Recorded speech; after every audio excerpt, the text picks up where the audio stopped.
Olá pessoal, tudo bem? Essa aula é uma continuação da nossa aula passada, onde começamos a falar sobre aplicações de derivadas. Vimos a primeira derivada que fornece para a gente os intervalos onde a função é crescente ou decrescente, né? E permite que a gente encontre pontos máximos e mínimos de uma função. Ok. Aqui veremos a segunda derivada e também a aplicação dessa teoria para a gente resolver problemas de otimização, que são problemas que envolvem máximos e mínimos. A segunda derivada de uma função é importante para a gente porque fornece a concavidade da curva, né, do gráfico dessa função. Se a segunda derivada da função for maior que zero, ou seja, for positiva, a nossa função é côncava para cima, ou seja, tem esse formato aqui, né? Côncava para cima, ok. Se a segunda derivada for menor que zero, negativa, a função é côncava para baixo, vai ter esse formato aqui, beleza? E onde a segunda derivada é igual a zero, temos um possível ponto de inflexão, tá? Não é garantido que vai ser um ponto de inflexão, é um possível ponto. Para que ele seja de fato mesmo garantido um ponto de inflexão, a derivada segunda ela tem que trocar o sinal quando passa por esse ponto. Ou seja, esse ponto é uma transição, onde vai haver uma troca na concavidade da função, certo? Muito bem. A segunda derivada ela vai ser muito importante para a gente na próxima aula, onde veremos o esboço de gráficos de funções. Vamos aplicar todas as técnicas que vimos aqui e até algumas coisas sobre limites também para esboçar gráficos de funções quaisquer. Além disso, é muito legal a segunda derivada para a gente encontrar máximos e mínimos. Facilita bastante a nossa vida, tá? Vimos que para encontrar pontos de máximos e mínimos, a gente tem que fazer a primeira derivada da função, né? E aí nós igualamos a primeira derivada a zero para obter os pontos críticos, ok? Aí a gente tinha que pegar e analisar se a função era crescente ou decrescente, né? Em cada um dos intervalos. Porém, isso não é necessário, é só você obter os pontos críticos e aí calcular a segunda derivada da função nesses pontos críticos. O que vai acontecer? Se a segunda derivada for maior que zero, é porque naquele ponto crítico a função é côncava para cima. O que isso quer dizer? Que o ponto ele vai ser um ponto de mínimo, vai ser um ponto, né? Então, de mínimo relativo. Já se a segunda derivada ela for menor que zero, for negativa, nós temos nesse ponto uma concavidade para baixo. Então o ponto está lá em cima, ele vai ser um ponto de máximo, tá ok? Se a segunda derivada ela resultar zero, aí é porque esse ponto ele não é ponto nem de máximo nem de mínimo, né? Ele é um ponto ali de inflexão, tá ok? Vamos então para os problemas de otimização. Olha só o primeiro exemplo que nós temos aqui. Determine as dimensões de um retângulo de área 100 metros quadrados para que seu perímetro seja mínimo. Olha só o que a questão está pedindo. Para a gente encontrar as dimensões, de modo aqui que o perímetro seja mínimo. Um problema de otimização sempre vai pedir para você encontrar alguma coisa de modo que você tenha um valor máximo ou um valor mínimo, tá? É sempre assim. O problema consiste em você encontrar uma função que representa a situação que está ali. Tendo a função, é só você encontrar os máximos ou mínimos que você precisa.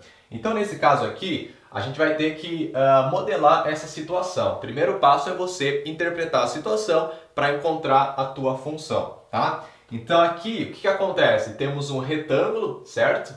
Cuja área é de 100 metros quadrados. Bom, se eu tenho um retângulo, você lembra que retângulo é aquele quadrilátero que possui os 4 ângulos internos retos, né, de 90 graus. De modo que lados opostos são paralelos e têm a mesma medida, certo? Muito bem. Então vamos fazer o seguinte, vamos chamar uma das dimensões de x e a outra de y, certo? Vamos supor que essa base aqui então é o nosso x e a altura é o y. Tranquilo. A questão informou que a área é 100 metros quadrados. Como que é a área de um retângulo? É o produto da base pela altura. Significa que x vezes y é igual a 100. Essa é a primeira relação que eu encontro aqui. Ok? O que mais que eu sei? A gente sabe que o perímetro tem que ser mínimo, né? Bom, perímetro é a soma de todos os lados da figura. Como é que vai ficar esse perímetro? Fica x mais y mais y, ou seja, 2x mais 2y, né? Vamos chamar de P esse perímetro. Temos que o perímetro P é igual a 2x mais 2y. Essas são as duas relações que a gente encontra aqui no nosso problema. O que eu posso fazer? Eu posso pegar aqui na primeira relação e isolar uma das minhas variáveis, uma das minhas dimensões. Posso isolar tanto o x quanto o y, tanto faz, tá? Vamos isolar o y, pode ser. Isolando esse cara, vai ficar 100 sobre x. Ok. Sabemos que y é igual a 100 sobre x. Agora, o que eu vou pegar? Vou pegar esse y e substituir aqui na relação do perímetro. Dessa maneira, eu sei que o perímetro P ele vai ser igual a 2x mais 2 vezes y, que fica 2 vezes 100 sobre x.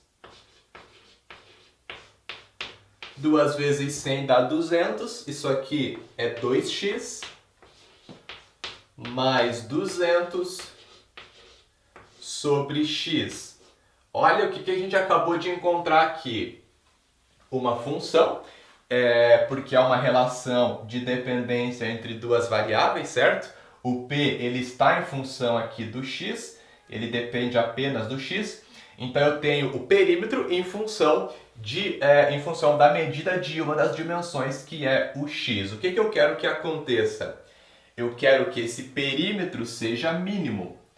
O que significa isso? Basta eu encontrar o mínimo dessa função p aqui. Eu obtenho qual tem que ser o valor desse x para que eu tenha o valor mínimo da função p. Tendo o valor dessa dimensão x, automaticamente eu encontro a dimensão y, porque eu sei que o produto das duas tem que dar esse 100, tá? Bom, agora ficou bem fácil, né? O problema de otimização agora se resume a encontrar o ponto mínimo dessa função aqui. Então você tem que derivar a função. Qual que é a derivada de p?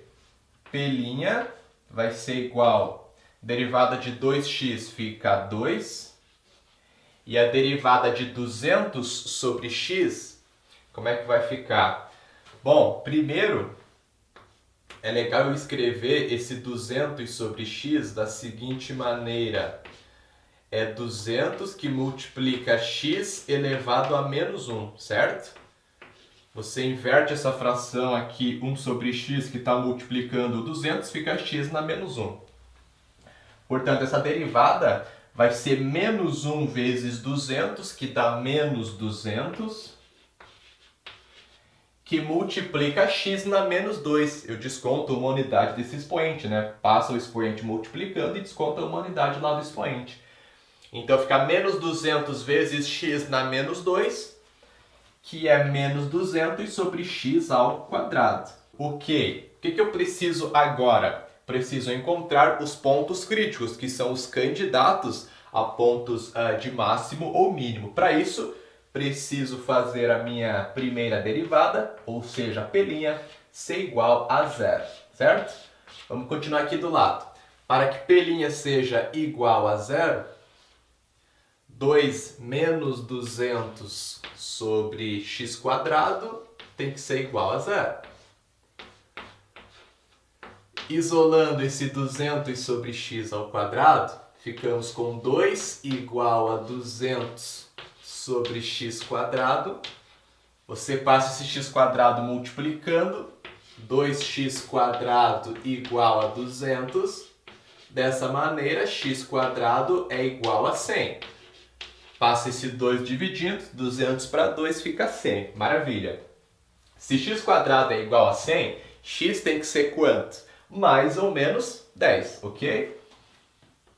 10 ao quadrado dá 100, menos 10 ao quadrado também dá 100. Esses são os dois valores de x aqui, onde temos pontos críticos que são suspeitos a serem pontos de máximo e de mínimo. Só que pensa um pouquinho aqui comigo. As nossas variáveis, né, o x e o y, o que elas representam? representam dimensões, né? Dimensões aqui de um retângulo. Eu posso ter uma dimensão negativa? Não posso, né? Porque trata-se de uma medida de comprimento. Então eu já descarto esse ponto crítico aqui onde x é menos 10, ele não vai ser o ponto que a gente está procurando. Eu vou pegar o x igual a 10. O que eu tenho que fazer agora? Posso fazer de duas maneiras, tá? Você pode analisar se a função ela é crescente ou decrescente antes do 10 e analisar se a função é crescente ou decrescente depois do 10. Se antes do 10 a função vir crescente e depois do 10 começar a decrescer, esse é um ponto de máximo.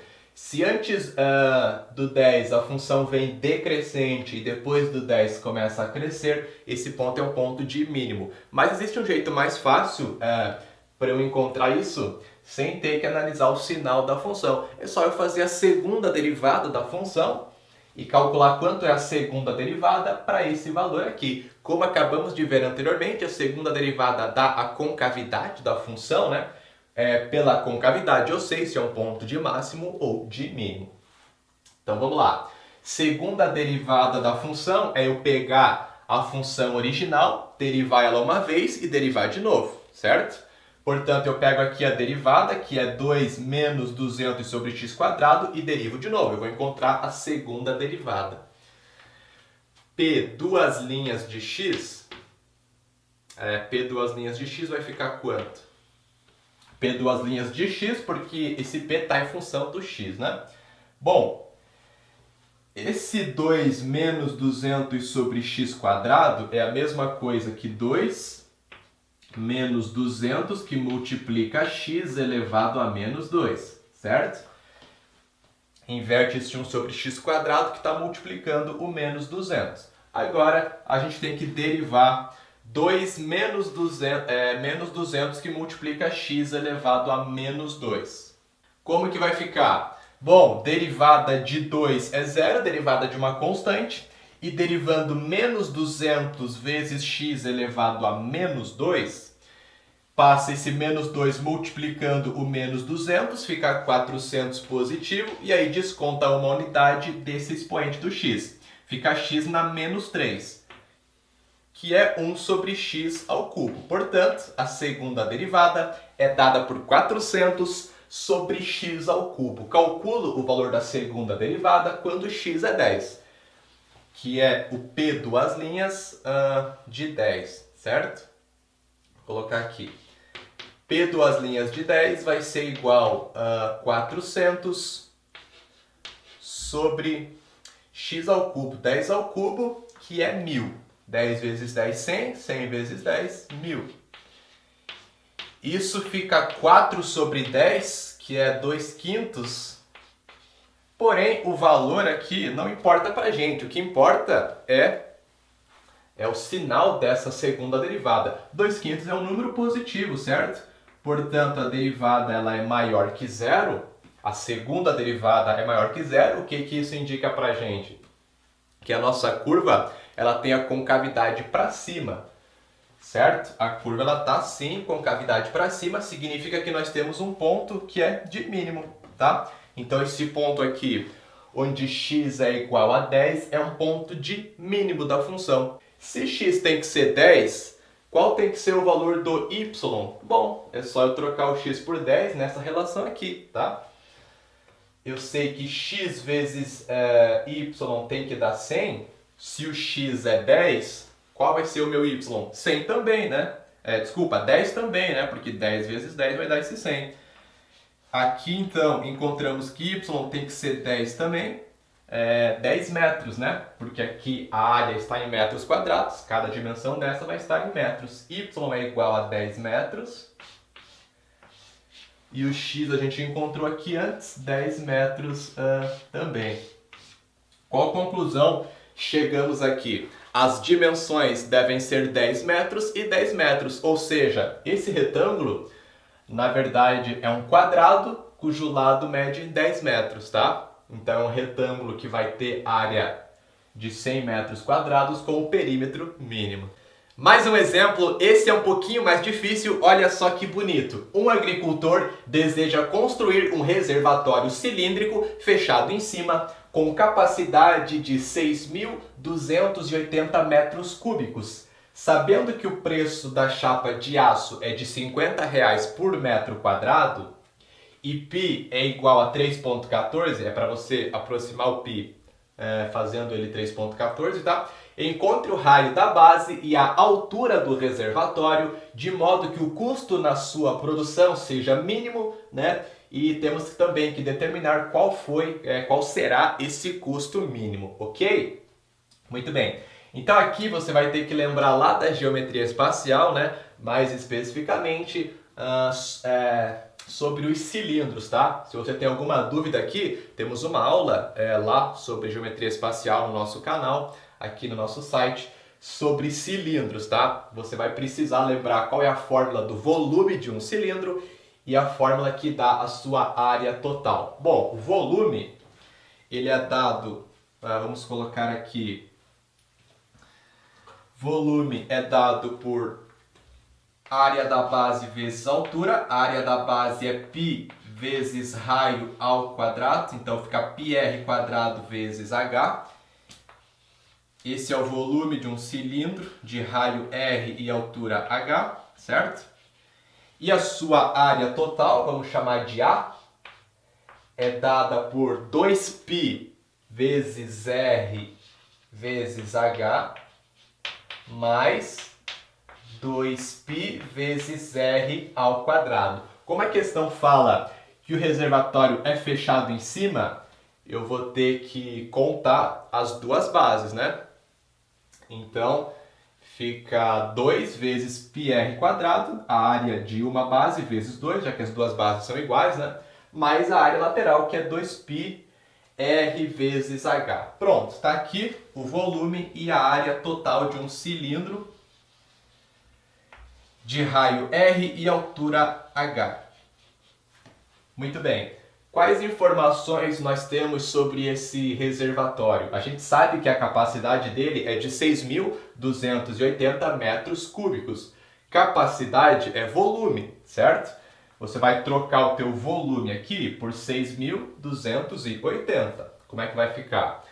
6.280 tem que ser igual a π, que é 3,14, depois a gente troca o π, tá? π vezes o raio ao quadrado vezes a altura. Esse π é uma constante, né? Vale 3,14. As variáveis aqui são o raio e a altura. Você tem que isolar uma das duas. É legal isolar o h, porque esse r ele está elevado ao quadrado, vai ter que passar a raiz, então é legal isolar o h. Como que vai ficar? O h vai ser 6.280 dividido para 3,14, que é o π, certo? Troca o π por 3,14, vezes r ao quadrado. Dessa maneira, chegamos que o nosso h vai ser 2.000 sobre r ao quadrado, tá? Você faz essa divisão, 6.280 para 3,14, isso dá exatamente 2.000. Esse é o valor do h. O que você faz com esse h? Você vem na outra relação, que é a área total do cilindro, e você troca esse h por 2.000 sobre r ao quadrado. Dessa maneira, a gente encontra a função que dá a área total do cilindro em função do seu raio. Assim, é só a gente encontrar qual é o valor mínimo dessa função, certo? Porque nós queremos o quê? Nós queremos aqui que o custo na produção seja mínimo.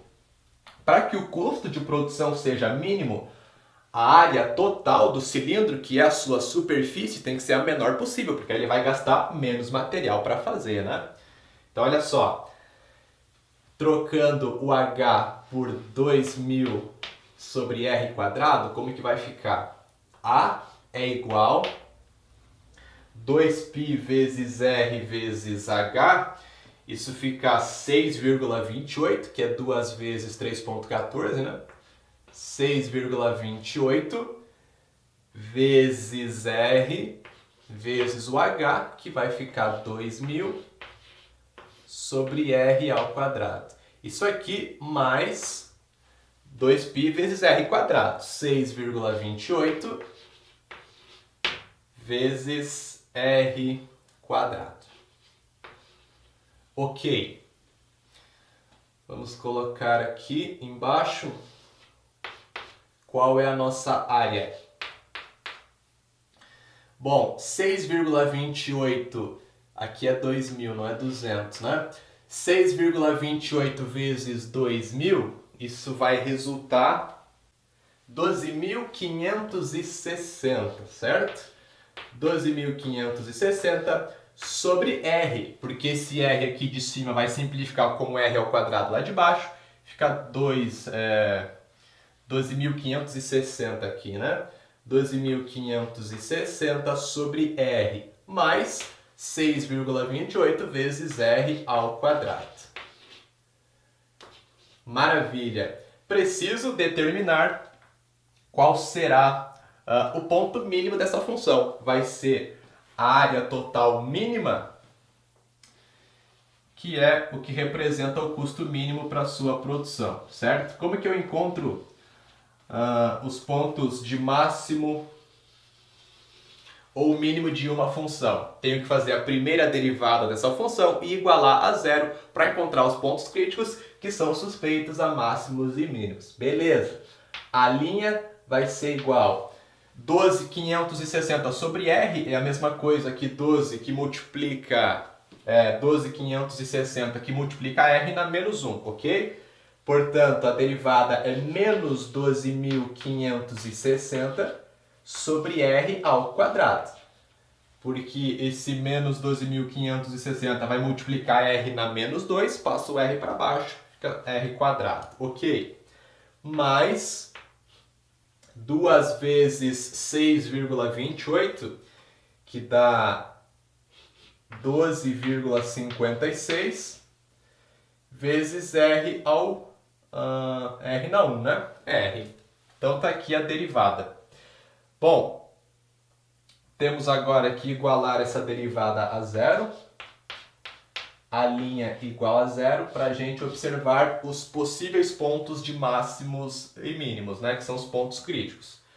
Igualando a nossa função derivada a zero, menos 12.560 sobre R ao quadrado, mais 12.560, aliás, 12,56, né? Vezes R, isso aqui tem que ser igual a zero. Vamos passar esse 12.560 para o lado de lá, ficar 12,56 vezes R igual a mais 12.560 sobre R ao quadrado. Aí você vai passar esse R ao quadrado aqui multiplicando, né? 12,56 vezes R ao cubo, R ao quadrado vezes R fica R ao cubo, igual a 12.560. Isolando R ao cubo, 12.560 dividido para 12,56 dá 1.000. Assim, chegamos no valor do raio aqui, que é 10, ok? Raio é igual a 10 metros.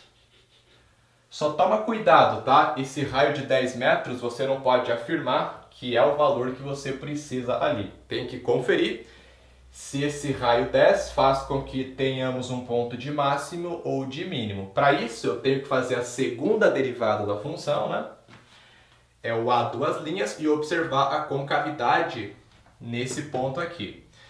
Então, A duas linhas, eu pego a função derivada e derivo de novo.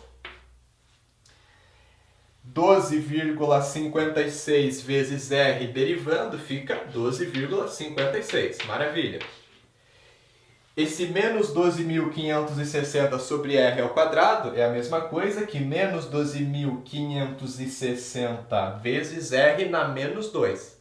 Passa menos 2 multiplicando.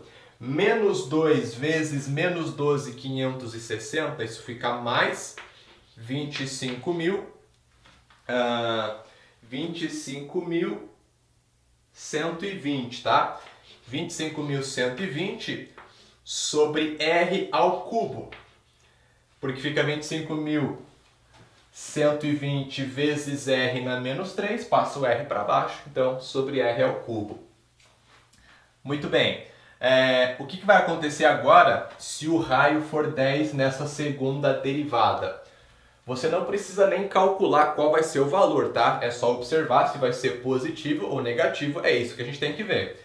Se o raio for 10, fica 25.120 sobre 10 ao cubo, que é 1.000. Isso vai dar um valor positivo, né? Então, eu sei que isso aqui é positivo. Qual é a concavidade da nossa curva nesse ponto? Concavidade, ela é para baixo, né? Significa, é para cima, aliás. Significa que nós temos um ponto que é um ponto de mínimo. Então, você pode garantir que esse raio aqui é o valor do raio para que você tenha a tua área total do cilindro sendo mínima. É um ponto mínimo da função. Para encontrar a altura, é só trocar o raio nessa relação aqui. Eu sei que a altura é 2.000 dividido pelo raio ao quadrado, né? Se o raio é 10, fica 2.000 dividido por 10 ao quadrado, que é 100. 2.000 dividido para 100 dá 20. Tranquilo? Dessa maneira, chegamos que a altura tem que ser de 20 metros. Portanto, sabemos que o raio tem que ser de 10 metros e a altura deve ser de 20 metros. Já respondemos a primeira parte da questão, né? Determinamos o raio da base e a altura para que o custo seja mínimo. Agora a gente tem que encontrar qual deve ser, então, qual é esse custo mínimo. O que eu tenho que fazer? Eu tenho que pegar na minha função inicial aqui, ó, na minha função A, que fornece a área total em função do raio. Como eu sei que cada metro quadrado custa 50 reais, é só eu pegar o total de metros quadrados que eu vou ter, que é a área total, né? E multiplicar por 50. Portanto, eu calculo o A de 10 aqui, porque para que eu tenha essa área mínima, o raio tem que ser 10. Aí eu multiplico isso por 50. Vamos fazer essa conta. O A de 10 fica 12.560 dividido para 10, mais 6,28, que multiplica 10 ao quadrado. 10 ao quadrado, 100. Fica isso aqui vezes 100. Vamos continuar aqui em cima. Nossa área vai ser igual 12.560 dividido para 10 fica 1.256, mais 6,28 vezes 100, que é 628. Multiplicar por 100, desloca a tua vírgula 2 casas para a direita, né? Mais 628. É só fazer essa soma aqui. Isso vai dar 1.884, né? 1.884 é a área em metros quadrados, a área mínima. Eu multiplico isso por 50 porque cada metro quadrado custa 50. Portanto, vamos colocar aqui embaixo o custo mínimo.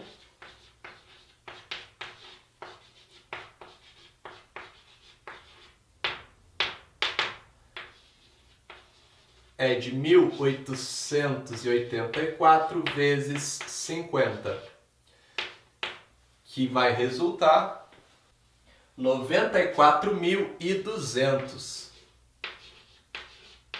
Então, o custo mínimo é de 94 mil reais, né? 94.200 reais.